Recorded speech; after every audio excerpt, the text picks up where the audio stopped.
இப்போ நல்லா இது வேகட்டும். இப்போ டிஷ்ஷுக்கு தேவையான அளவு உப்பு ஆட் பண்ணிக்கலாம்.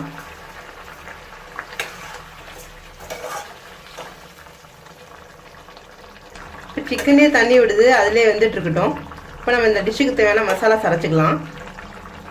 மிளகு 2 ஸ்பூன் இதை ஆட் பண்ணிக்கலாம். சோம்பு 2 ஸ்பூன், ஜீரகம் 1 ஸ்பூன், இது எல்லாத்தையும் ஆட் பண்ணி நம்ம அரைச்சிட்டு வந்துடலாம். நல்லா பொடி அரைச்சிட்டு வந்துடலாம்.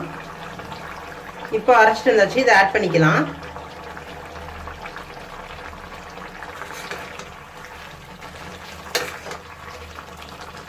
கால் ஸ்பூன் போல கரம் மசாலா தூள் ஆட் பண்ணிக்கலாம்.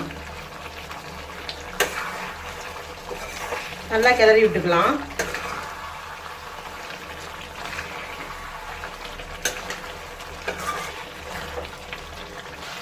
நல்லா மசாலா வாசலாம் போயிடுச்சு. இப்போ